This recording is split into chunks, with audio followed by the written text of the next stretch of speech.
नमस्कार साथियों, जय श्री राम। आज मैं आपके सामने एक बहुत महत्वपूर्ण विषय लेके आया हूँ, जो कि हम असंगठित क्षेत्र के कर्मचारी, ठेका कर्मचारी, जिनको हम प्राइवेट कर्मचारी बोलते हैं, किसी फैक्ट्री, संस्था या कंपनी के पास काम करते हैं। उनके लिए एक बहुत महत्वपूर्ण जानकारी है। उसमें से किसी लोगों को जानकारी है और किसी को नहीं भी है, और जिसको है वो भी इस विषय पर काम नहीं करते, लेकिन आपको ये जानकारी होनी चाहिए। जानकारी क्या है? पीएफ और ईएसआई। हमारे जीवन के अंदर असंगठित क्षेत्र के कर्मचारियों के लिए पीएफ ईएसआई कितना अनिवार्य है, इम्पोर्टेंट है, उसको 23 दिसंबर 2023 की बैठक में एक तय किया गया है हमारे मंत्री जी ने, श्री भूपेंद्र यादव जी ने, जो कि श्रम एवं रोजगार मंत्री हैं, जिन्होंने एक बैठक रखी थी। ईएसआई, ये पहली बात आप समझिए, ईएसआई क्या है? ईएसआई होता है एक इंश्योरेंस, बीमा, जिसको हम बीमा बोलते हैं। एम्प्लॉयमेंट स्टेट इंश्योरेंस, यानी कि ये कहाँ लागू होता है? जहाँ 10 या 10 से अधिक कर्मचारी कार्यरत हैं, उस जगह ये लागू हो जाता है। ये आप देखिए, अगर आप जहाँ काम करते हैं वहाँ पर यदि आपका ईएसआई नहीं कट रहा हो तो तुरंत चालू करवाइए उसको। ईएसआई होना अनिवार्य है। अभी एक बोर्ड बैठक हुई थी, इसमें भूपेंद्र यादव जी ने अध्यक्षता की थी, जिसमें आपको हम बता दें कि केंद्रीय श्रम एवं रोजगार, पर्यावरण एवं जलवायु परिवर्तन मंत्री और ईएसआई के अध्यक्ष श्री भूपेंद्र यादव जी अध्यक्षता में 15 दिसंबर 2023 को कर्मचारी राज्य बीमा निगम की बैठक हुई, जिसमें ईएसआई के मुख्यालय में आयोजित की गई। ये बैठक ईएसआई का जो मुख्यालय है वहाँ आयोजित की गई। उसके उपाध्यक्ष के रूप में केंद्रीय श्रम एवं रोजगार, पेट्रोलियम के प्राकृतिक गैस राज्य मंत्री श्री रामेश्वर जी तेली थे, बैठक में भाग लिया।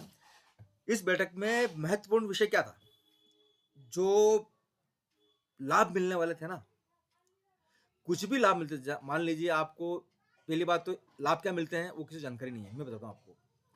आप जहाँ काम करते हैं, इंश्योरेंस है ना ये, तो इंश्योरेंस में हम जहाँ काम करते हैं वहाँ आपके साथ में दुर्घटना हो गई, बीमार हो गए, बुखार आ गया, कुछ बीमारी हो गई, या हाथ पांव अपंग हो गए, दुर्घटना मृत्यु हो गई, काम पे जाते हुए गिर गए, सड़क पे दुर्घटना हो गई, मृत्यु हो गई, आपको चिकित्सा इलाज लेना है, आप बेरोजगार हो गए, काम से निकाल दिया, कोई माता है डिलीवरी हुई, तो इस तरीके की जो समस्या आती है उसमें आपका रोजगार बंद हो जाता है, आपका ठेकेदार आपका पैसा देना बंद कर देता है। क्यों? क्योंकि आप, अभी यहाँ पे एक चल रहा है कि नो वर्क नो पे, नो वर्क नो पे की पॉलिसी सबसे बड़ी चल रही है। इस पॉलिसी के तहत आपका पैसा बंद कर दिया जाता है। तो गवर्नमेंट ने उसके लिए एक बहुत बड़ा कदम उठाया है। उस कदम को आप सुनिए, क्या कहा है? एक मंजूरी मिली है कि आपके साथ में ऐसा कुछ होता है ना, दुर्घटना होती है, कुछ होता है, तो आपको 90% के हिसाब से आपको वेतन भुगतान दिया जाएगा पर मंथ। बताइए, इतना अच्छा काम सरकार ने किया हमारे लिए। तो उसके लिए हमें क्या करना है? हमें हमारे इंश्योरेंस के कार्ड बनवाने हैं, ईएसआई कार्ड बनवाने हैं, और वो कार्ड आपको ठेकेदार कंपनी बनाकर देगी, और ये आपको अनिवार्य है, ये ध्यान रखना आप। क्योंकि सब कुछ स्रोत बंद हो जाते हैं ना, तब ये ईएसआई काम आता है। आप बेरोजगार हो गए तो आपके ये ईएसआई काम आएगा, और दुर्घटना हो गई, मृत्यु हो गई, तो पीछे परिवारजन जो है ना, उसको 90% सैलरी मिलेगी, उसके आश्रित को, वो भी इस ईएसआई के तहत मिलेगी। यदि आपके पास वो कार्ड है, आपने ईएसआई में काम कराया है, आपने ईएसआई में इलाज करवाया है। ईएसआई के सब जगह हॉस्पिटल खुले हुए हैं, जयपुर में भी है, बहुत सारी जगह हैं। मैं आपको चाहिए तो उसके एड्रेस दे सकता हूँ, मैं ग्रुप में डाल दूंगा।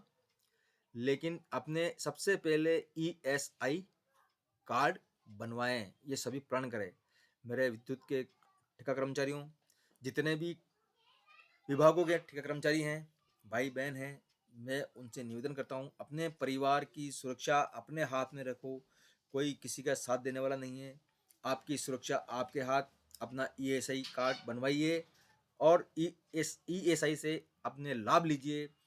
आपको बीमार होने पर भी आपका इलाज ये ईएसआई कार्ड के तहत होगा। सरकार इतना कर रही है, खाली आपको क्या करना है? इन का लाभ लेना है और लाभ आपको कौन नहीं लेने देता है, इसके पीछे एक रीज़न है। यदि आप अपना ईएसआई कार्ड बनाएँगे तो आप श्रमिक की गिनती अभी लॉकडाउन हुआ था। जब लॉकडाउन लगा था तो सरकार को बहुत समस्या आई थी कि कौन मज़दूर है, कौन मज़दूर नहीं है, सरकार को ढूँढने में इतनी दिक्कत आई थी, तो सरकार ने एक ई-श्रम कार्ड बनवाया। उस ई-श्रम कार्ड का भी रजिस्ट्रेशन करवाइए आप। ई-श्रम कार्ड से को भी बनवाइए, क्योंकि जब तक हमारा डेटा वहाँ पर उपलब्ध नहीं होगा, तो सरकार किसी भी योजनाओं को आगे नहीं बढ़ाती। जिस तरह से हम धीरे-धीरे आगे बढ़ रहे हैं, जिस तरह से हमारा संगठन काम कर रहा है, हम बीएमएस वाले काम कर रहे हैं, उसके माध्यम से सरकार भी को लग रहा है कि मज़दूर हैं, मज़दूरों की काउंटिंग हो रही है। पहले मज़दूरों की काउंटिंग नहीं हुआ करती थी, आज मज़दूरों की काउंटिंग पीएफ और ईएसआई और ये ई-श्रम कार्ड के माध्यम से काउंटिंग हो रही है कि कौन मज़दूर है और कौन सेठ है, कौन प्राइवेट कर्मचारी है, कौन रेगुलर कर्मचारी है, ये सब उस कार्ड के माध्यम से हो रहे हैं। तो मेरा आपसे निवेदन है, अपना ईएसआई कार्ड अवश्य बनवाएँ। जय हिंद, जय भारत। और आगे कोई अगर पूछना है तो मेरे नंबर दिए हुए हैं, आप पूछ सकते हैं। जय श्री राम।